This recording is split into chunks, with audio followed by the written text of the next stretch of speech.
రెండేళ్ల కింద పుష్ప 2కు వచ్చిన వసూళ్లు చూశాక 1000 కోట్లు ఇంత ఈజీనా అనిపించింది. ఈ సినిమా కేవలం 6 రోజుల్లోనే 1000 కోట్లు ఫుల్ రన్ లో 1700 కోట్లకు పైగా వసూలు చేసింది.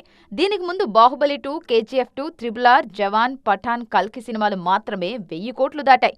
పుష్ప 2 తర్వాత దురంధర్ 2025లో 1000 కోట్ల రికార్డు అందుకుంది. ప్రస్తుతం సెట్స్ పై ఉన్న సినిమాల్లో బాలీవుడ్ నుంచి కేవలం దురంధర్ 2కు మాత్రమే 1000 కోట్ల క్లబ్లో చేరే ఛాన్స్ ఉంది. ఫస్ట్ పార్ట్ సృష్టించిన సంచలనం చూశాక రెండో పార్ట్కు 1000 కోట్లు పెద్ద కష్టమేం కాకపోవచ్చు. ఏమాత్రం టాక్ బాగున్నా దురంధర్ 2 ఈజీగా 2000 కోట్ల వరకు వసూలు చేస్తుందని అంచనా. అలాగే మార్చి 19న దురంధర్ 2కు పోటీగా వస్తున్న టాక్సిక్ కూడా 1000 కోట్ల రేసులో ఉంది. టీజర్తోనే టాక్సిక్ రేంజ్ అర్థమైపోయింది. కంటెంట్ ఏ మాత్రం క్లిక్ అయినా కేజీఎఫ్ రికార్డుల్ని ఈజీగా తుడిచిపెట్టేలా ఉన్నారు యష్. 1000 వాలా రేసులో ముందున్నది సౌత్ ఇండస్ట్రీనే. ప్రభాస్, ఫౌజీతో పాటు స్పిరిట్ సినిమాకి కూడా 1000 కోట్ల ఛాన్స్ ఉంది. ఎన్టీఆర్, ప్రశాంత్ నీల్, రామ్ చరణ్ పెద్ది రేంజ్ తక్కువేం కాదు. ఇక last but not the least Varanasi ఎలాగూ ఉండనే ఉంది. తమిళం నుంచి 1000 కోట్ల సినిమా ఇప్పట్లో రావడం కష్టమే. 3 ఏళ్ల కింద జైలర్ 600 కోట్ల దగ్గరే ఆగింది.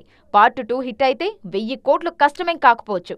అలాగే విజయ్ చివరి సినిమా జననాయగన్ పై అంచనాలు భారీగానే ఉన్నాయి. మొత్తానికి అంచనాలు అందుకుంటే ఈ 3-4 సినిమాలకు 1000 వాలా పేల్చే ఛాన్స్ ఉంది.